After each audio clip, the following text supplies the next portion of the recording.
In the dim embrace of a fading autumn afternoon, the cloister lay silent, its vaulted arches bathed in amber light.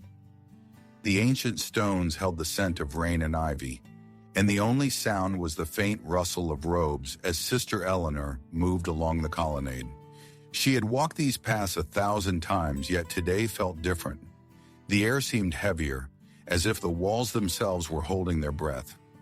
She paused by an open archway, gazing out at the garden. The roses were long past their bloom, but their thorns still reached for the sky like tiny sentinels. Somewhere beyond the hedges, a shadow stirred, a man, tall and broad-shouldered, moving with quiet intent. His presence was out of place, like a note played in the wrong key. And yet, instead of fear, Eleanor felt a curious pull. The man stepped into the light. His cloak was worn, the color of damp earth, and a traveler's satchel hung at his side. His eyes, deep and steady, met hers across the distance. There was no greeting, no bow, only a moment, a heartbeat in which time bent between them. Eleanor lowered her gaze, retreating into the safety of the cloister. Visitors were rare, and men even rarer still. It was not her place to speak with strangers, especially one who carried the road's dust on his boots. But when she reached the end of the corridor, she found him there, as if he had stepped through the very walls. "Forgive me." His voice was quiet, yet it carried, as though shaped by something deeper than mere words. "I seek shelter, and perhaps counsel." Eleanor hesitated. Hospitality was a virtue, but caution was a necessity. She studied him, the faint scar tracing his jaw, the weariness in his stance. Something in him whispered of battles fought and burdens carried alone. "This is a house of God," she replied softly. "We offer bread and water to those in need, but counsel, that is for the abbess." His mouth curved, not in mockery, but in a shadow of gratitude. "Then bread and water will do, and perhaps, sister, a moment of your time." The rules were clear. The walls of the cloister were a shield, meant to keep the world out and the sisters within. Yet as she led him through the echoing halls, she felt the shield thin, as if his presence alone was a crack in the stone. They spoke little as they walked. He gave his name only once, Thomas. No surname, no origin, just Thomas. And though she did not ask, the way he carried himself told her he had once been more than a wanderer. In the refectory, she placed bread before him. He ate slowly, each bite deliberate, as though he were measuring the silence between them. When he finally looked up, his gaze was steady, unflinching. "You have the look of someone who has seen more than she will speak of," he said. Her breath caught. No one spoke to her this way. Not the sisters, not the pilgrims who passed through on their way to the next village. She felt exposed, yet not in a way that invited shame. Rather in a way that suggested he saw her as something beyond the habit she wore. "And you," she replied, "carry the weight of something you cannot set down." For a moment, the faintest of smiles touched his lips. "Perhaps we are both bound, sister. You by vows, and I by ghosts." Outside, the bells tolled for vespers. The sound rolled through the stone like distant thunder. Eleanor rose, her duties pulling her away. But as she turned to leave, Thomas reached out, not to hold her, but to brush the edge of her sleeve, a gesture so fleeting it could have been imagined. "Thank you," he said, and in those two words was something unspoken, something that would return to her in dreams for nights to come. As she stepped into the fading light, the cloister seemed different, not smaller, but less certain. She felt the echo of his presence like the lingering warmth of a candle after it has been snuffed out. Somewhere in the depths of her mind, a question had taken root, and though she could not yet name it, she knew it would grow. The morning mist lingered low over the cloister gardens. The world beyond the stone walls was hidden, softened by the veil of fog. Sister Eleanor walked the narrow path between the hedges, her fingers brushing the cool leaves. She had been thinking of Thomas since the evening before. It was strange how a single meeting could take root in the mind. She did not seek him out, and yet, as she passed the outer gate, there he was, standing quietly by the chapel door. His cloak was pulled close against the cold. He seemed to be watching the horizon, though the fog hid everything beyond a few steps. "Good morning, sister," he said softly. His voice carried the weight of a man accustomed to speaking with care. "May I walk with you?" She hesitated only for a breath, then nodded. They moved together through the silent grounds. For a while they spoke of simple things, the early frost, the scent of the earth after rain. But beneath the surface of his words, Eleanor sensed a deeper current. Something unspoken. Waiting. At last he stopped beside an old stone bench, its surface worn smooth by time. "I was not always a wanderer," he began. "I once had a home, and a family name that opened doors in every court from here to the coast." He gave a short, almost bitter laugh. "But names can be lost, as quickly as coins spent on the wrong cause." Eleanor listened in silence. Thomas's gaze was fixed somewhere far beyond the fog. "I was the youngest son of a minor noble house. Not enough wealth to inherit, not enough freedom to choose my own path. So I became a soldier, like many of my kind." His voice lowered. "I fought in the northern wars, years of marching through snow and mud, years of watching men I called brothers fall, one by one. And when the war ended, there was no land for me, no title, only ghosts." He paused as if the next words cost him something to speak. "There was a woman once, her name I will not say, but she was promised to another, and though I left her for honor's sake, the leaving did not end the memory." Eleanor's breath caught, though she said nothing. Thomas's eyes softened, as though he could feel her silence. "I have been searching, sister, not for her, but for a place where my past does not follow me like a shadow. Perhaps that is why I found myself here." The wind stirred the leaves overhead, and for a moment the garden felt like a place out of time. Eleanor looked at him, at the man shaped by loss, by choices he could not undo. And in his eyes she saw a mirror, not of her life, but of her longing.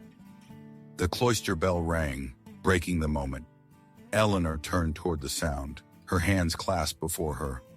"Peace can be found here," she said gently, "but it is not the same as forgetting." Thomas gave a slow nod. "I know, but perhaps it is enough." They walked back toward the chapel in silence. The mist was lifting, revealing the bare branches of the trees. Yet in Eleanor's heart, the fog only deepened, for she knew this man carried more than he had told her, and part of her feared she would one day wish to know it all. The days grew shorter. The air sharpened with the edge of early winter. In the cloister, life moved as it always had. Prayers at dawn, labor through the day, silence at night. And yet, for Eleanor, each day carried the quiet presence of Thomas like an unspoken word. They did not meet openly, a glance across the garden, a few moments in the shadow of the library's arches. Words measured carefully as if each one might be overheard. The abbess, Mother Agnes, had noticed his lingering stay. She was a woman of keen eyes and a sharper memory. One afternoon she spoke to Eleanor in the chapter house. "Hospitality is a gift, child, but gifts are not meant to be clutched in secret hands." Eleanor lowered her gaze, saying nothing. It was easier than explaining what she herself could not yet name. Thomas found work within the walls, mending the old stable doors, carrying wood for the kitchens. He moved quietly, never pressing too close, yet never far enough for Eleanor to forget him. The sisters spoke little of him, but their silence was heavy with thought. One evening, as snow began to fall, Eleanor crossed the cloister on her way to the chapel. She found Thomas there, brushing snow from the bench near the garden wall. "You will take cold," she said softly. He smiled faintly. "I have known colder nights." They sat together in the dim light. The snow muted every sound. "I have been thinking," Thomas began. "You wear your vows as if they are armor, but I wonder, is it to protect your faith or your heart?" Eleanor felt her breath falter. "My vows are my life," she answered. "They keep me from what would lead me astray." Thomas's gaze held hers. "Or from what might set you free." A bell rang in the distance, calling for evening prayers. Eleanor stood quickly. "I must go." Thomas did not follow. He only watched her disappear into the falling snow. That night in her cell, Eleanor could not sleep. The words he had spoken wound themselves around her thoughts. And she began to understand that it was not his presence that troubled her most. It was the thought of his absence. Days later, a messenger arrived from the nearby town. His clothes were torn, his hands trembling from cold. War had reached the valley. Bands of soldiers, hungry and desperate, were moving through the countryside. The abbess ordered the gates closed. No one was to enter. Economy or leave. Thomas came to Eleanor that evening in the kitchen garden, where she was gathering herbs. "If the gates are barred," he said quietly, "I may not be able to stay." Eleanor froze. "You cannot leave, not now." He studied her face, the truth of her words written plainly in her eyes. "Eleanor, there is more between us than words." Her hands trembled around the bundle of herbs. "You must not say it." "But it is already said," he replied. They stood there in silence, snow falling between them like a veil. In the distance, the chapel bell tolled once more, not for prayer, but for warning. The snow had not stopped for 3 days. It lay heavy on the rooftops, bending the branches of the orchard trees. Yet beneath the quiet, there was a growing unrest, a tension that the cloister walls could not keep away. From the watchtower above the gate, a sister called down an alarm. Riders, 7 of them, cloaked in dark wool, their horses' breath rising in the frozen air.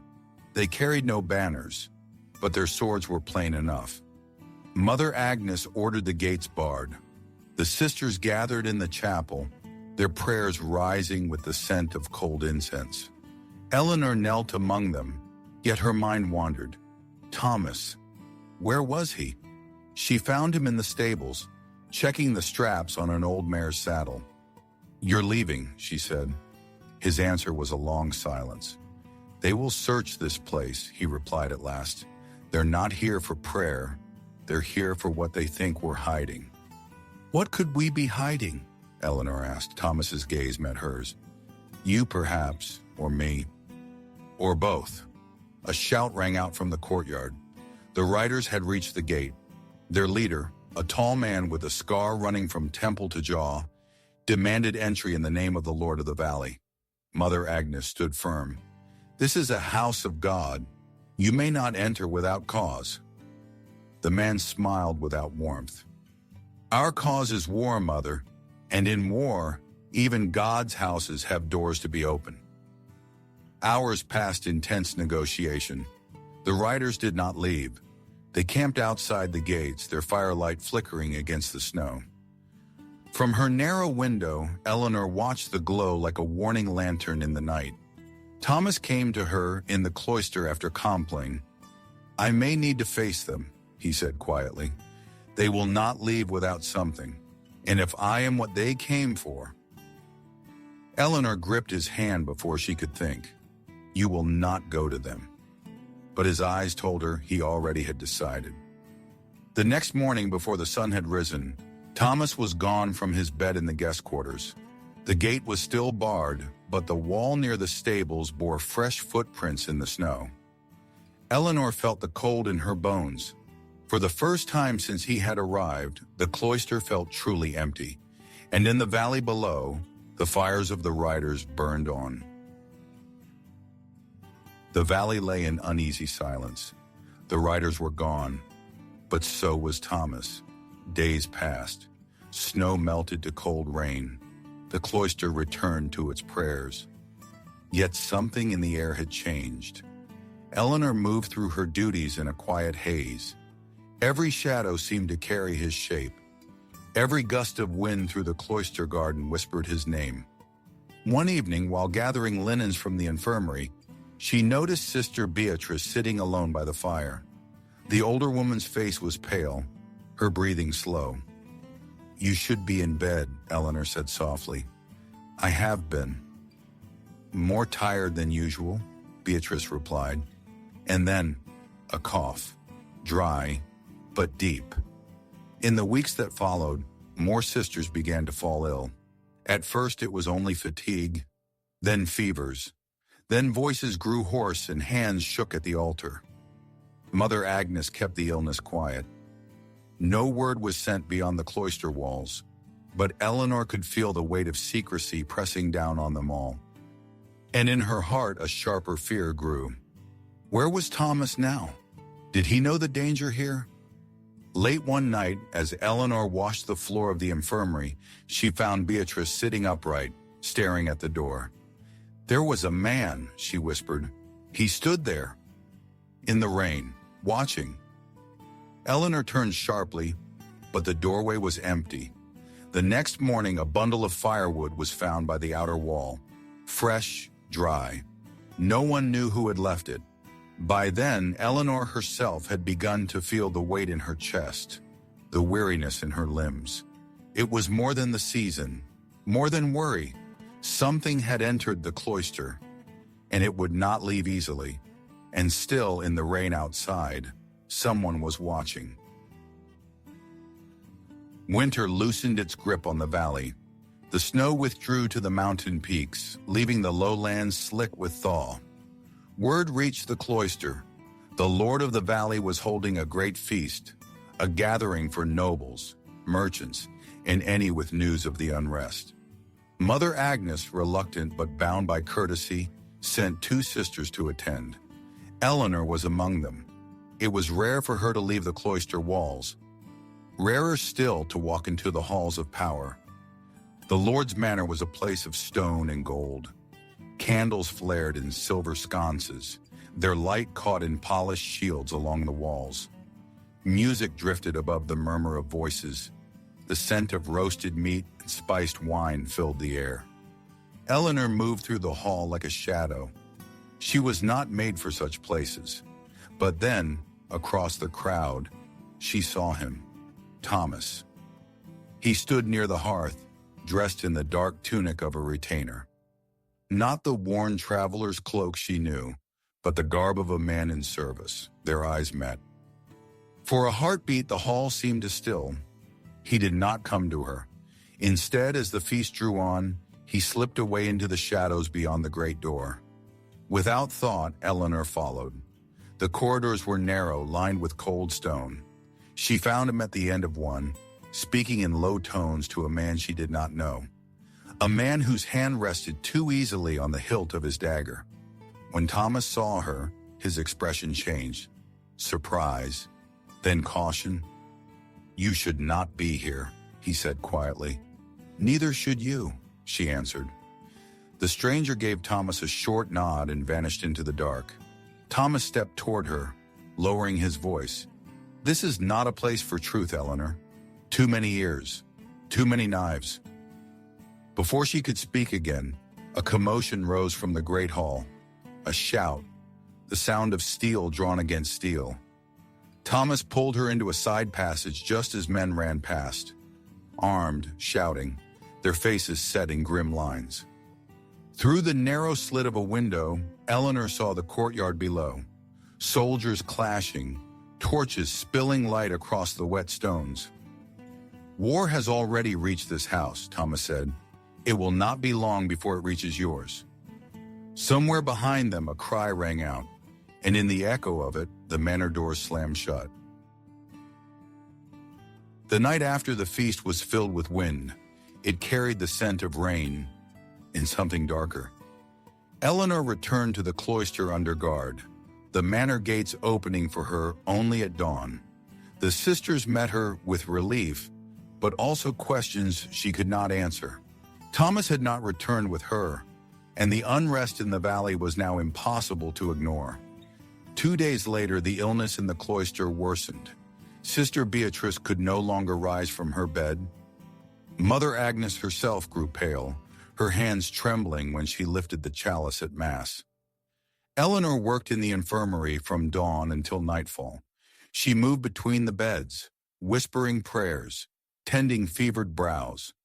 But each time she stepped outside for air, she looked toward the road, searching. One evening, as the bells marked the last hour of light, a figure appeared at the gate, a hood drawn low, a familiar step. Thomas. He looked thinner, his eyes shadowed. In his hands, a small leather pouch.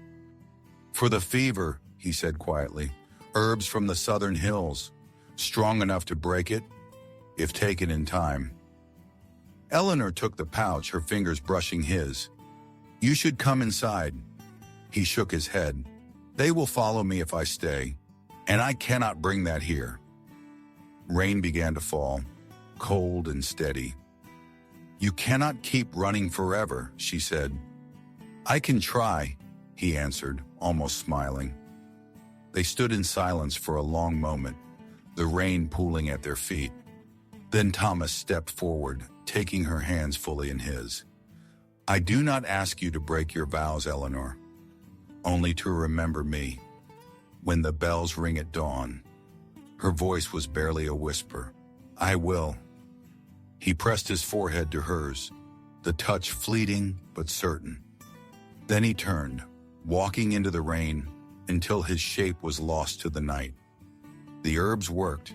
Within days, the fever began to break. Beatrice opened her eyes. Mother Agnes could stand again at the altar. Life in the cloister began to breathe once more. And yet, each morning, when the bells rang at dawn, Eleanor would pause in her prayers, for in that sound she heard footsteps on a long road, leading ever farther away.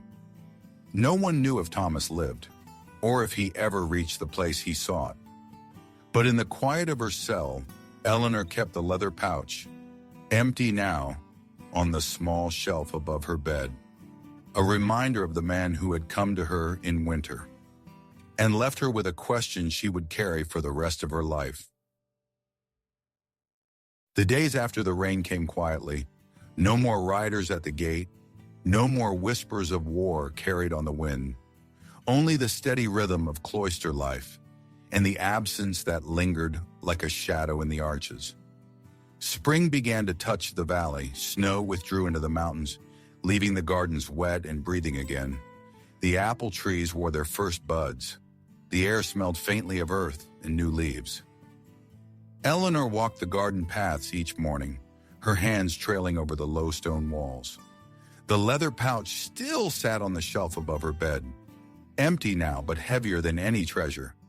Some days she thought she saw him, a shape on the far ridge, a figure standing at the edge of the road just beyond the reach of her voice. But when she looked again, there was only the shimmer of heat or the play of light. The sisters spoke little of the winter past. Mother Agnes regained her strength, and Beatrice returned to her duties. The illness left. But in its place, a quiet watchfulness remained. One afternoon, Eleanor found herself at the outer wall. She pressed her palm to the cool stone, as if the touch might pass through to the other side. Beyond it lay the road, and all the places she would never see. Somewhere Thomas was walking. She could not say where, but she knew, as surely as she knew her prayers, that he still carried the same road dust on his boots and the same ghost in his heart.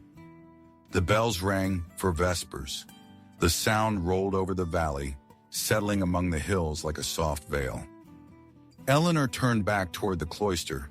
Her steps were slow, but her eyes were steady. Love, she thought, is not always meant to be kept.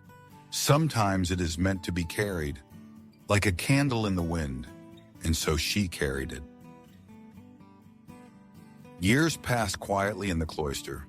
The stone walls weathered new storms, their cracks softened by moss and ivy. Seasons turned with the tolling of the bells, and the memory of that winter settled deep in Eleanor's heart. She had grown older, though she barely noticed it. Her hair, once the color of warm chestnut, now carried threads of silver. Her hands, long accustomed to prayer and labor, moved with the same quiet grace. But the leather pouch still rested on the shelf above her bed. Dust had gathered on it over the years, yet she could never bring herself to put it away. It was the only weight she carried willingly. Every so often, when she walked the garden paths, she would glance toward the ridge beyond the valley. Sometimes in the pale shimmer of heat or the blur of rain, she thought she saw him, a lone figure on the horizon. The sisters had long since stopped asking. Life in the cloister allowed for secrets kept quietly. They knew she had hers. Winter nights were the hardest. When the wind moved through the cloister arches, it carried the memory of his voice. Not words, only the cadence, like a half-remembered hymn from childhood. Eleanor had no illusions. Thomas may have been long gone. He may have walked into another war, another winter, another love. But in her heart, his shadow still walked beside her. It was a spring morning when it came.